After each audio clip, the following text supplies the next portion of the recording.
उन लड़कों ने मुझे बहुत ज्यादा पैसे दिए और एक रात के लिए ले गए।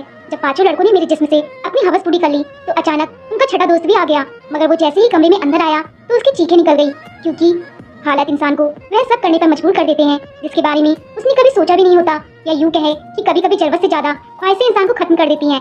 और मैं भी ना कभी पूरी होने वाली ख्वाहिशें के सफर पर निकल पड़ी थी।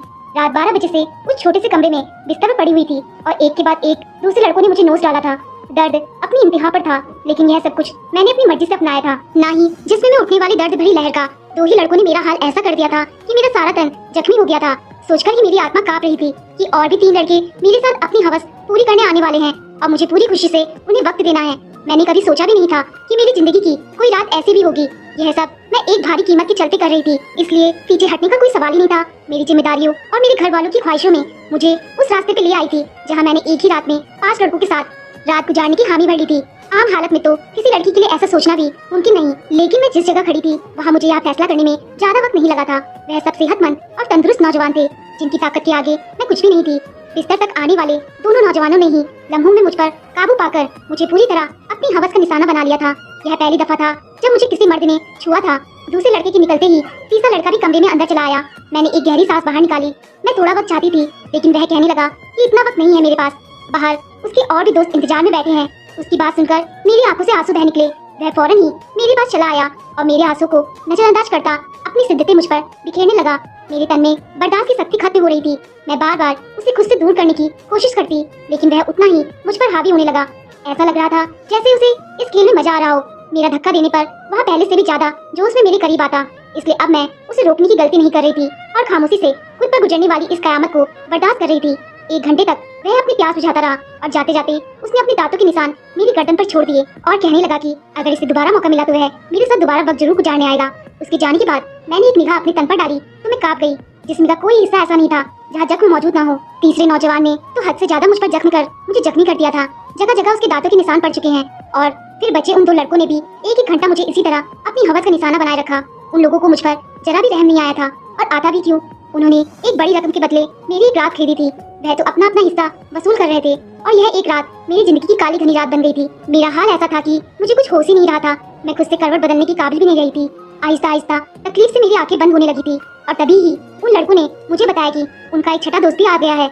मुझ में इतनी हिम्मत भी बाकी नहीं बची थी कि मैं उन्हें इनकार कर पाती या इस बात का विरोध कर सकती। जैसे ही छठा लड़का कमरे में दाखिल हुआ और मेरे बिस्तर के करीब आया तो मुझे देखकर उसकी चीखें निकल गई। उसकी चीखें क्यों निकली इसकी वजह जानकर आपके भी रोंगटे खड़े हो जाएंगे।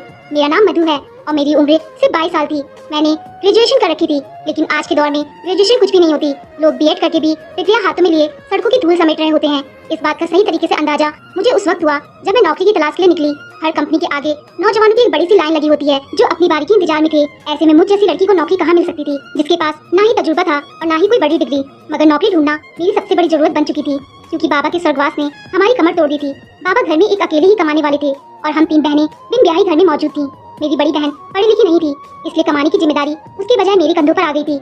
मैं घर से बाहर निकली तो मेरे होश ठिकाने आ गए। मैं तो बाहर की दुनिया को बहुत आसान समझ रही थी, लेकिन अब मुझे समझ आया था कि बाबा कितने जतन करके हमारे लिए रोटी कमाते थे। मैं हमेशा ही बाबा से इस बात पर नाराज रहती थी कि वह हमारी ख्वाहिशें पूरी नहीं करते। मेरी नाराजगी पर बाबा का चेहरा हमेशा उतर जाता। वो बड़ी मोहब्बत से मुझे पुकार कर कहते, मधु बेटी तू फिक्र ना कर, एक दिन तेरे भाग भी जाग उठेंगे। लेकिन मुझे वो दिन अपनी किस्मत में आता नजर ही नहीं आता था। और फिर बाबा नींद में ही उस ईश्वर को प्यारे हो गए और जब हम पर सुबह यह बात खुली कि बाबा हमारे बीच नहीं रहे, तब हमें इस बात का एहसास हुआ कि बाबा हमारे लिए कितने अहम थे। जब तक वह हमारे सरों पर मौजूद थे, कम से कम दुनिया की बुरी नजरों और रोटी जैसी बुनियाद जरूरत से तो हम वंचित नहीं थे। बाबा के निधन के कुछ दिन बाद तक तो आस पड़ोस वाले और खानदान वालों ने हमारी मदद की, लेकिन आहिस्ता आहिस्ता सभी अपनी जिंदगी में बिजी हो गए। आज के दौर में कौन किसी का पेट पाल सकता है। मजबूरन मुझे ही नौकरी की तलाश के लिए घर से निकलना पड़ा और मुझे समझ आ गया कि औरतों के लिए बाहर की दुनिया किस कदर मुश्किल है। किसी भी कंपनी में मुझे नौकरी नहीं मिली थी। हर कंपनी के बाहर हजार नौजवान पहले ही खड़े होते। मैंने स्कूल का रुख किया तो यह देखकर मेरी हालत खराब हो गई कि आधे दिन से भी ज्यादा काम करने के बाद सिर्फ 6000 ही मिल रहे थे, जिसमें घर के बिल ही चुकते हो पाते। इसमें भी हर स्कूल वाले मुझसे मेरा तजुर्बा पूछते और मेरा मुंह खाली रह जाता। बहुत तलाश करने के बावजूद भी कोई नौकरी न मिली तो मेरी एक दोस्त के भाई के जरिए से मुझे एक पिज्जा हाउस में वेटर की नौकरी मिल गई। यह शहर के एक भीड़ भाड़ इलाके में बना हुआ पिज्जा हाउस था, जहाँ हर वक्त ही मर्दों की बहुत ज्यादा भीड़ रहती थी। काले रंग का फिटिंगदार पेंट कोट मेरे हवाले कर दिया गया जिस पर पिज्जा हाउस का नाम लिखा था और मुझे अगले दिन से ही नौकरी पर बुला लिया गया। उस नौकरी के बड़े अजीब अजीब से काम थे जो मुझे पूरे करने थे। उन्हें एक मॉडर्न सी लड़की वेटर के नाम पर चाहिए थी जिसके छोटे छोटे से बाल कंधों पर फैले हुए हो और वह बहुत सारा मेकअप करके डाइनिंग हॉल में खड़ी हो। मैं यूनिफॉर्म अपने बैग में डालकर वापस घर लौट आई थी। मैं अभी तक फैसला नहीं कर पाई थी कि मुझे यहाँ नौकरी करनी है या नहीं, क्योंकि यह मेरे लिए एक बहुत ही मुश्किल काम था। बाबा की मौजूदगी में तो कभी बिना जरूरत घर से निकलने की नौबत भी पेश नहीं आई थी, और पिज्जा हाउस में तो इतने सारे मर्दों के बीच इतने तंग कपड़े पहनकर खड़े होना मेरे लिए एक बहुत ही घुटन भरा काम था। मगर भूख इंसान से सब कुछ करवा लेती है। मैं वहाँ से वापस घर आई तो मेरी माँ दरवाजे पर ही परेशान सी खड़ी थी। मुझे देखकर उनकी आंखों में आंसू आने लगे। मैंने माँ से कहा कि वह दरवाजे तक क्यों चली आई, तो माँ रोते हुए कहने लगी, बेटा बिजली के मीटर वाले आए थे और उन्होंने हमारी बिजली काट दी है। माँ की बात सुनकर मेरा दिल धक से बैठ गया था। गर्मी जोरों पर थी और ऐसे में बगैर बिजली के गुजारा करना बहुत ही मुश्किल था। लेकिन पिछले 2 महीने से हम बिल नहीं चुका पाए थे और शायद इसलिए हमारी बिजली काट दी गई थी। माँ के आंसू ने मेरे लिए फैसले को बहुत आसान कर दिया था। मैंने माँ को गले लगाया और उन्हें बताया कि मुझे एक अच्छी जगह नौकरी मिल गई है और कल से मुझे नौकरी पर जाना है। माँ ने मेरे सर पर हाथ रखकर कहा कि अब तुम ही मेरा बाजू हो और तुम्हें ही अपनी दोनों बहनों की शादियां करानी है। माँ ने एक भारी जिम्मेदारी मेरे कंधों पर डाल दी थी और मैं सोच रही थी कि मैं यहाँ जिम्मेदारी कैसे निभाऊंगी, लेकिन मुझे ही यहाँ फर्ज निभाना था। माँ पूछ रही थी कि मुझे नौकरी कहाँ मिली है, लेकिन मैं उन्हें नहीं बताना चाहती थी कि मुझे कहाँ नौकरी मिली है। इसलिए मैंने माँ से कह दिया कि एक बड़ी सी कंपनी में एक अच्छी नौकरी मिल गई है। मेरी नौकरी का वक्त दोपहर 3 से रात 11 बजे तक था और यह बात मैंने बड़ी मुश्किल से माँ को बताई थी। मेरी नौकरी का वक्त जानकर वो हैरत से मेरी तरफ देखने लगी कि यह कौन सी कंपनी है जहाँ दोपहर 3 बजे बुलाया गया है। मैंने झूठ कह दिया कि यह एक मल्टीनेशनल कंपनी है जो 24 घंटे चलती है। इस वक्त हमें पैसों की इतनी जरूरत थी कि माँ ने और ज्यादा सवाल करने की बजाय मुझे तरक्की की ढेर सारी दुआएं दी और अगली दोपहर 2 बजते ही पिज्जा हाउस के लिए रवाना हो गई। मुझे क्या खबर थी कि यहाँ से मेरी किस्मत मुझे कहाँ ले जाने वाली है। मैंने अपना यूनिफॉर्म पिज्जा हाउस में आकर बदली थी। मैनेजर ने मुझे पिज्जा हाउस के दरवाजे के करीब ही खड़ा कर दिया और कहने लगा, आज तुम्हारा पहला दिन है, इसलिए तुम हर आते जाते को इज्जत से वेलकम करोगी। और साथ ही मुझे डांट कर कहा कि यह कैसा मुंह उठाकर आ गई हो, जाओ पहले मेकअप करो। मैनेजर की बात सुनकर मैं शर्मिंदा हो गई क्योंकि मेरे पास मेकअप नहीं था। वहाँ मौजूद एक दूसरी लड़की ने अपने मेकअप से मुझे गहरी सुर्खी लगाई। वह बड़ी तेजी से मेरे चेहरे पर अपना हाथ चला रही थी और उसके बाद जब मैंने आईने में खुद को देखा तो हैरान रह गई। मुझे मालूम था कि मैं खूबसूरत हूँ और मेरा रंग भी बहुत साफ है, लेकिन थोड़े से मेकअप के बाद मैं पूरी तरह निकल गई थी। मैं खुद को आईने में देख रही थी जब वह लड़की कहने लगी कि यह लोग खूबसूरती देख कर ही तो यहाँ रखते हैं, वरना काम करने को तो बहुत से लोग मिल जाते हैं। मैं जान गई थी यह नौकरी मुझे मेरी काबिलियत की वजह से नहीं बल्कि खूबसूरती की वजह से मिली है। नौकरी का यह पहला दिन मेरे लिए बहुत ही भारी था। मैं 3 बजे से दरवाजे पर खड़ी आने जाने वाले मर्द और औरतों को वेलकम कर रही थी। यह औरतों की तादाद कम ही आती थी, ज्यादातर मर्द ही आ रहे थे। रात तक मेरे पैरों में बहुत ज्यादा दर्द हो चुका था और अभी मुझे वापस बसों के धक्के खाते हुए घर भी पहुंचना था। 12 बजे के करीब मैं घर पहुंची थी। माँ मेरे इंतजार में जाग रही थी। मैंने माँ के साथ बैठकर खाना खाया और फौरन ही बिस्तर पर लेट गई। मुझे बाबा की बहुत याद आ रही थी। बाबा मेरे सबसे ज्यादा नखरे उठाया करते थे, फिर भी मैं हमेशा उनसे किसी न किसी बात पर रूठ जाती थी। पैरों की तकलीफ से तड़पते तड़पते कब मुझे नींद लग गई पता ही नहीं चला। अगले दिन मैं फिर 2 बजे के करीब घर से निकल गई थी। आज मुझे दरवाजे के पास खड़ा नहीं किया गया था, बल्कि ऑर्डर लेने का काम दिया गया था। यह काम मुझे थोड़ा सा आसान लगा था, लेकिन कुछ ही देर में अंदाजा हो गया कि यह काम बिल्कुल भी आसान नहीं था। मैं जिसके पास भी ऑर्डर लेने के लिए जाती, उनमें से अक्सर मर्द मुझे सर से पांव तक देखते और मुस्कुराते। बदले में मुझे भी मुस्कुराहट जाहिर करनी पड़ती, क्योंकि यह मेरी नौकरी का नियम था। जानबूझकर ऑर्डर देने में काफी वक्त लगाते और कभी कभी तो ऑर्डर देते वक्त इस कदर करीब आ जाते कि मेरा सांस रुकने लगता। यह पिज्जा हाउस मुझ जैसे वेटर की वजह से ही चल रहा था। इस बात का अब मुझे अच्छी तरह अंदाजा हो गया था कि यहाँ आने वाले ज्यादातर मर्द लड़कियों की वजह से ही आते थे। दिन तेजी से गुजर रहे थे और मुझे यहाँ नौकरी करते करते महीना हो गया था। उस एक हफ्ते में काफी कुछ ऐसा हुआ जो मेरे लिए बहुत ही अजीब था। मर्दों की अजीब अजीब निगाहें, ऑर्डर देने के बहाने करीब आना और डबल मीनिंग शब्दों का तबादला। लेकिन उस नौकरी की सबसे अच्छी बात यह थी कि तनख्वाह से हटकर उस एक महीने में टिप के काफी पैसे जमा हो गए थे। मैंने उन पैसों से बिजली का बिल पे किया था। आहिस्ता आहिस्ता मैं पिज्जा हाउस के माहौल की आदी होती जा रही थी। 5 लड़के रोज ही शाम के वक्त पिज्जा हाउस आते और सबसे कोने वाले टेबल पर बैठ जाते। वह टेबल मेरे ही हिस्से में थी और रोजाना मैं ही उनके पास ऑर्डर लेने के लिए जाती थी। वह पांचों ही 24-25 साल के नौजवान थे जो मुझे गहरी निगाहों से देखा करते थे। आज भी मैं उनके पास ऑर्डर लेने के लिए गई तो उनमें से एक पूछने लगा, तुम यहाँ बहुत मजबूरी में नौकरी करती हो ना? मैंने हाँ कह दिया। उसने फौरन ही अपना कार्ड निकालकर मेरे आगे रखा और कहने लगा, तुम बहुत ही शरीफ लड़की लगती हो, अगर कभी किसी मदद की जरूरत पड़े तो याद कर लेना। बिना सोचे समझे ही मैंने वह कार्ड उठाकर अपने कोट की जेब में रख लिया तो वह मुस्कुरा उठा। उसके बाद यह सिलसिला चल पड़ा। रोज ही मैं उनका ऑर्डर लेने जाती और उनमें से कोई ना कोई मुझसे कोई सवाल पूछ लेता। रोजाना होने वाली इस मुलाकात की वजह से हम थोड़े फ्रेंडली से हो गए थे। दूसरा महीना भी पलक झपकते ही गुजर गया था और फिर माँ ने एक दिन मुझे बताया कि तुम्हारी बड़ी बहन के लिए बहुत अच्छा रिश्ता आया है और वह लोग जल्दी शादी करना चाहते हैं। माँ की बात सुनकर मैं परेशान हो गई, क्योंकि अभी तो मैंने घर का खर्चा ही अपने कांधे पर उठाया था। शादी की जिम्मेदारी का मैं सोच भी नहीं सकती थी। माँ कहने लगी, तू अपनी कंपनी से लोन ले ले, कितनी बड़ी कंपनी है, लाख रुपए भी लोन मिल गया तो मेरी बहन की अच्छे से शादी हो जाएगी। मेरी बड़ी बहन भी 26 साल की हो रही थी और माँ उसकी तरफ से बहुत परेशान थी। अब मैं माँ को क्या बताती कि मैं तो पिज्जा हाउस में मामले से नौकरी कर रही थी। लाख रुपए मुझे कहाँ से मिलते? मैंने माँ की बात का कोई जवाब नहीं दिया, लेकिन माँ की आंखों में मुझे चमकती हुई उम्मीद साफ दिखाई दे रही थी। माँ को यकीन था कि मुझे कंपनी से लोन मिल जाएगा और मैं सोच रही थी कि मेरे झूठ ने मुझे कहाँ फंसा दिया है। अगले दिन मैं नौकरी पर भी सारा वक्त परेशान रही और यह बात मेरे साथ काम करने वाली लड़की ने नोट कर ली। वह मुझसे कहने लगी कि क्या बात है मधु, आज तुम बहुत ही ज्यादा परेशान लग रही हो। मैंने उसे बता दिया कि बड़ी बहन की शादी करनी है और मेरे पास बिल्कुल भी पैसे नहीं है। मेरी बात सुनकर वह कहने लगी तो इतना खर्चा करने की क्या जरूरत है, सादगी से विदा कर दो। उसकी बात सुनकर मैं सोच में पड़ गई। वह ठीक ही तो कह रही थी, इतना मसला बनाने की जरूरत ही क्या थी। घर आकर मैंने माँ को यही मशवरा दिया कि वह सादगी से बहन की विदाई कर दे, लेकिन मेरी बात सुनकर माँ कहने लगी कि हर किसी को हमारे मसलों की जानकारी नहीं है। लड़के वाले ने पहले ही दहेज के नाम पर एक लंबी लिस्ट थमा दी है और अगर मैंने खाली हाथ मेरी बहन को विदा कर दिया तो उसके ससुराल वाले सारी जिंदगी उसे बातें सुनाते रहेंगे। माँ की बात सुनकर मुझे गुस्सा आ गया और मैंने कहा कि ऐसी जगह दीदी की शादी करने की जरूरत ही क्या है। मेरी बात सुनकर माँ नाराज हो गई और कहने लगी ना जाने कैसे कैसे करके तेरी बहन का एक अच्छी जगह से रिश्ता आया है और तू इसमें भी नुक्स निकाल। अगर आज तेरा बाप जिंदा होता तो मुझे तेरी मिन्नत न करनी पड़ती, वह खुद ही अपनी बेटी के लिए कैसे भी करके रकम जमा कर लेता।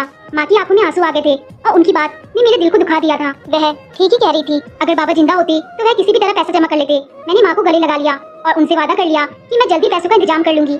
मैं खुद भी नहीं जानती थी इतने सारे पैसे मुझे कहाँ से मिलेंगे। बाप का साया वाकई औलाद के लिए बहुत बड़ा आशीर्वाद होता है। वह अपनी जान पर खेलकर भी औलाद को जिंदगी के सारे सुख देता है और मेरे लिए अपने बाप की जगह लेना बहुत ही मुश्किल था। दिन यूं ही परेशानी में गुजर रहे थे। मैंने पिज्जा हाउस के मैनेजर से पैसों की बात की थी, लेकिन मेरी बात सुनकर जिन नजरों से उन्होंने मुझे देखा था मैं खुद ही जमीन में गड़ गई थी। वह लड़के अब भी रोजाना पिज्जा हाउस आते थे। मैं उनका ऑर्डर लेने के लिए गई तो उनमें से एक कहने लगा, क्या बात है, आज तो आपका चेहरा बिल्कुल ही उतरा हुआ है। उसकी बात सुनकर ना जाने क्यों मेरी आंखों में आंसू आ गए थे। वह बार बार पूछने लगा कि मैं उसे अपनी परेशानी बताऊं। ना चाहते हुए भी मैंने उसे अपना मसला बता दिया था, क्योंकि मुझे भी किसी ऐसे इंसान की तलाश थी जिसके आगे मैं खुलकर अपना दर्द बयान कर सकूं। मेरी बात सुनकर उनके चेहरे पर मुस्कुराहट आ गई और वह कहने लगे कि इतनी छोटी सी बात के लिए आप इस कदर परेशान हैं। हमने आपको अपना कार्ड इसलिए दिया था कि कोई भी परेशानी हो तो आप हमें याद कर ले। मैं हैरत से उनके चेहरे देखने लगी। मैं आज सोच भी नहीं सकती थी कि वह 5 अजनबी लड़के मुझे पैसे दे सकते हैं, लेकिन उन 5 ने फौरन ही मुझे लाख रुपए की ऑफर कर दी।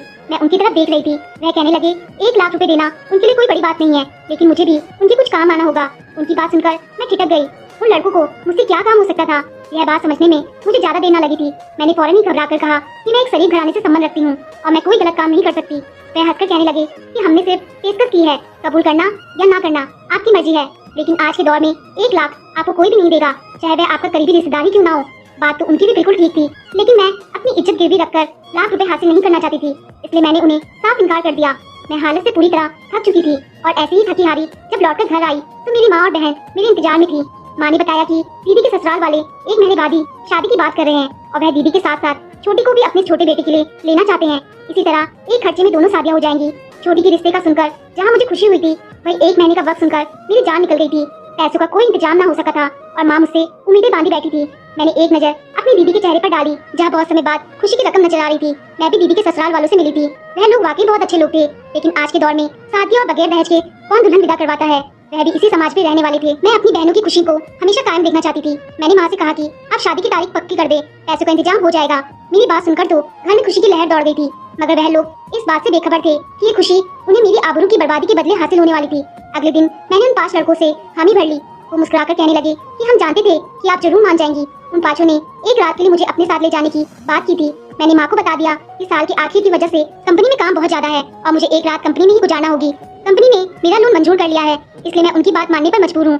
लोन वापस होने की बात सुनकर माँ इस कदर खुश हो गई, उन्होंने मुझे रात रुकने की इजाजत भी दे दी और मैं पिज्जा हाउस से छुट्टी होने के बाद उन 5 लड़कों के साथ चली गई। उन 5 लड़कों ने मुझे अपनी जिंदगी का निशाना बना डाला और जब छठा लड़का अंदर आया तो मुझे देखकर उसकी चीखें निकल गई, क्योंकि पूरे बिस्तर खून में भीगा पड़ा था और मैं अपनी जिंदगी की शायद आखिरी सांसें ले रही थी। उसने तुरंत ही मुझे अपने बाजू में उठाया और गाड़ी में डालकर एक छोटे से अस्पताल में ले आया, जहाँ शायद उसका कोई जानने वाला ही डॉक्टर था। कई घंटे आईसीयू में रहने के बाद मेरी हालत कुछ बेहतर हुई थी, लेकिन मेरा जख्मी तन मेरी बर्बादी की गवाही दे रहा था। वह लड़का उन 5 का ही दोस्त था, लेकिन उसके अंदर इंसानियत अभी बाकी थी और उसे मुझ पर रहम आ गया था, वरना शायद मैं उसी बिस्तर पर दम तोड़ जाती। मैंने माँ को फोन करके बता दिया था कि मेरी कंपनी से छुट्टी नहीं हुई है। उस लड़के ने अस्पताल का सारा खर्चा खुद उठाया था और उसके दोस्तों से वो लाख रुपए लेकर मुझे दिए थे। वह 5 बहुत ही अमीर कारोबारी लोगों के बेटे थे, जो चाहते तो बगैर मुझे बर्बाद किए भी मेरी मदद कर सकते थे। मेरे ठीक होने पर मुझे अस्पताल से छुट्टी मिल गई थी और रकम भी मेरे हाथ आ गई थी, लेकिन अब कुछ भी पहले जैसा नहीं रहा था। उस लड़के ने मुझे अपनी फैक्ट्री में नौकरी का ऑफर दिया था और यकीन दिलाया था कि मैं वहाँ इज्जत से नौकरी कर सकूंगी। आज मेरी दोनों बहनों की शादी हो गई थी और मैं उस लड़की की फैक्ट्री में नौकरी कर रही थी।